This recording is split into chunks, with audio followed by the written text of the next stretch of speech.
Hey guys, this is Camfrey15 and the Red Wolf joined again for another Fire Force Season 2 episode review. Time skip is unbeatable.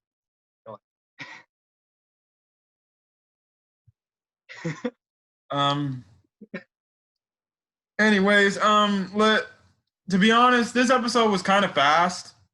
Like it kind of zoomed. We got the really cool badass moment with Shinra. Yeah, But other than that, it was kind of just dialogue for really speculation on, I guess, what's to come. yeah. The episode wasn't bad. It was just fast. Yeah, it was the end, I believe, to I guess this forest arc, or I guess the tabernacle arc, if you want to call it that. I don't know what the official arc is called, but I'm just gonna call it the tabernacle arc. Um, it was interesting to say the least. This episode kind of, like I said, speculates on, I guess, things to come in terms of where the story could be going and stuff like that. Another thing I also we do want to be detailed here, but there's some things that I kind of was like shaky and understanding some things. But we're gonna try to make this as fast as we can, to the best of our knowledge. Because one, I want to get back to playing the Avengers game. So if you guys got that game, hopefully you're happy. Or if you got NBA 2K21, go ahead, keep playing that. But anyways, let's get to the episode review here. Um, now,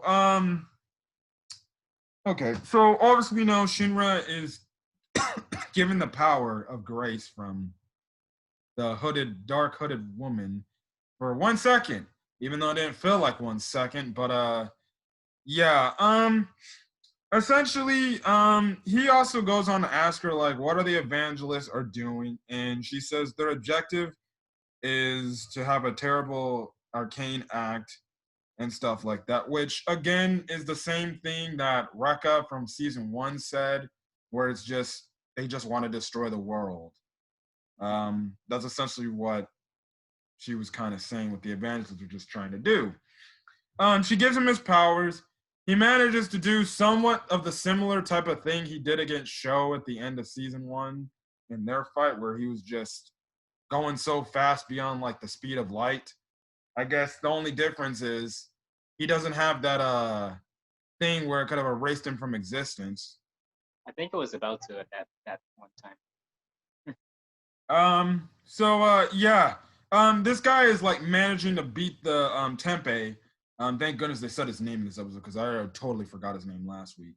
Um, he's moving so fast that legit he is seeing the memories of Tempe. So yeah, Denzel, if you would like to explain this part to the best of your abilities.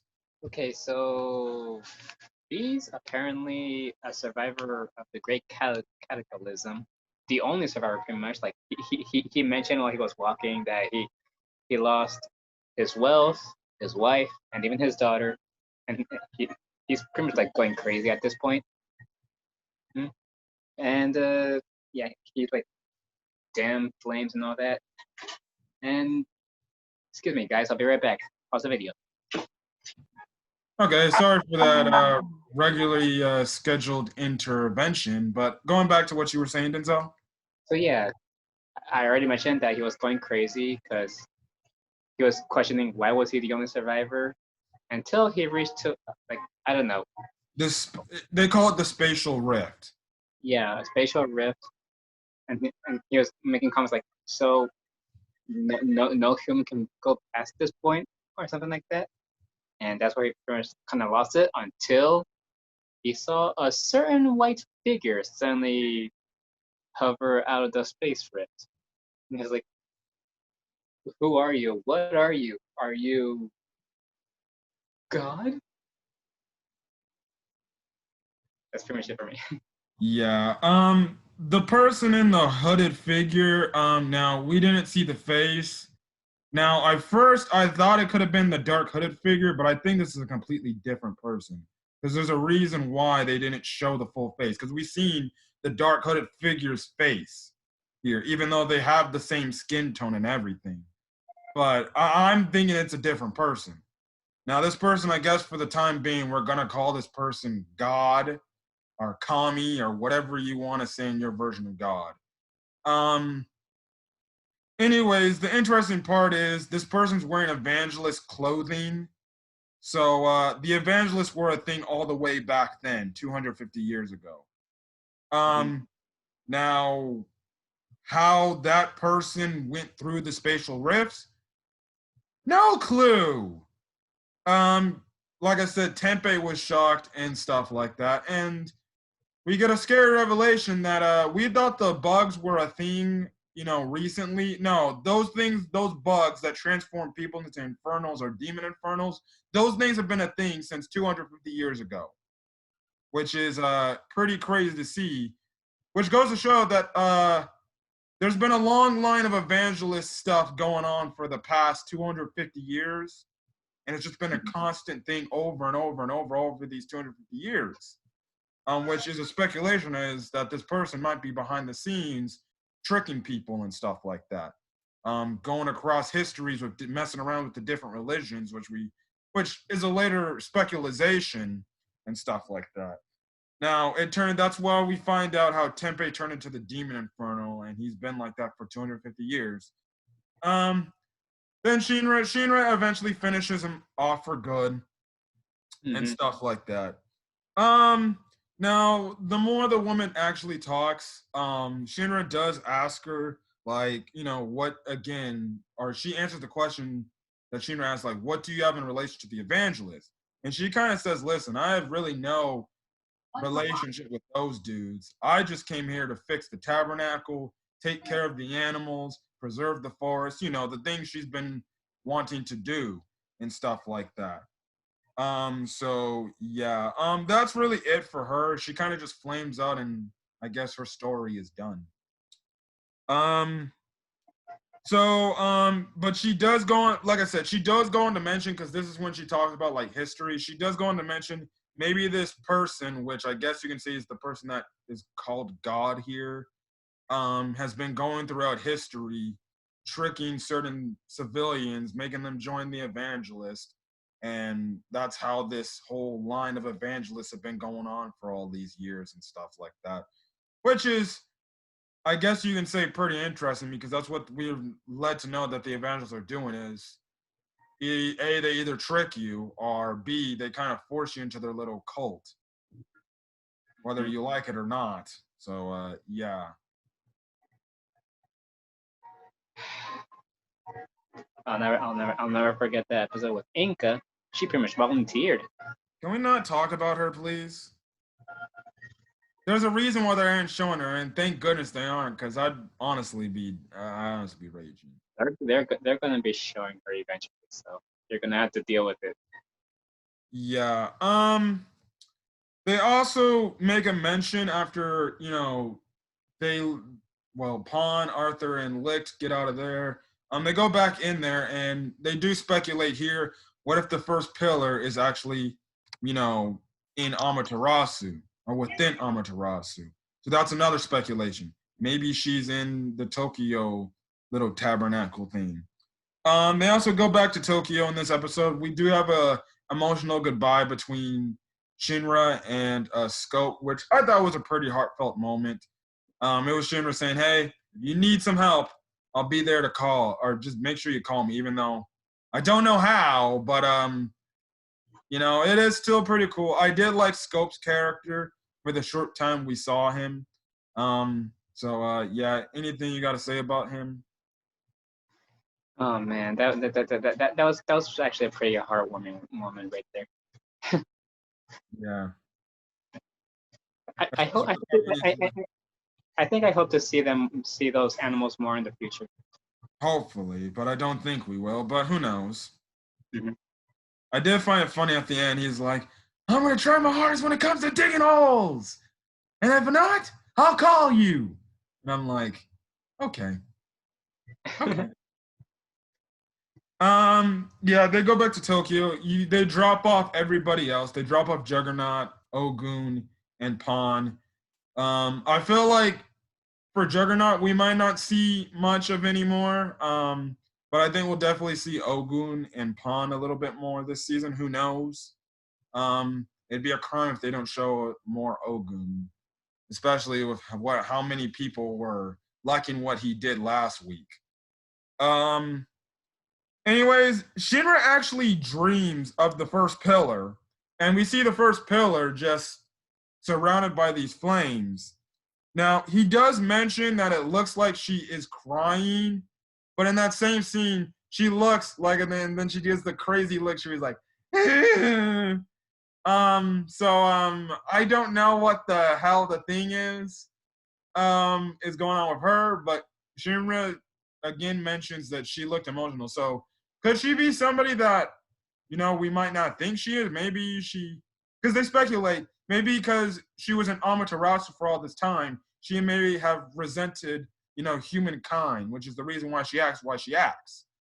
But who knows? Maybe there is a good side to the first pillar that we don't know. And maybe she feels like, I don't know, maybe she feels like she's trapped and she wants to be saved. Who knows? And I'm guessing her name is Amaterasu. I don't know. Yeah. Apparently her name is Amaterasu. I'm still gonna call her the first pillar until we get confirmation on what her name is. But I'm guessing her name is Amaterasu. I guess, which you can say is a pretty feminine name. Or who she is. I will still be shocked. They showed us a full naked image of her. I kid you not. The only thing they missed out is the nips, but yeah. That's probably for the best. But I'm shocked that they're showing her naked, straight up booty and boobies. But yeah. Regardless of the fact, I still wouldn't hit that because she's crazy. Because it reminds you of Inca. I swear. Don't even get me started. And right as the episode ends off, Shinra does question, why are the evangelists trying to destroy things or destroy the world in general when they granted the abilities of the Abdullah burst to people or certain people? Which is an interesting speculation on why they would create something only to destroy it. Mm-hmm. All I can say is they're just a crazy cult of people. Who knows? We'll find out. Maybe in weeks to come, or maybe in future seasons to come. But yeah, Fire Force, like I said, we had the climax to this little mini arc we got here. This mini little arc was just purely for investigation. I still thought it was pretty decent. I still kind of liked the first arc better than this arc much more because it had that intensity.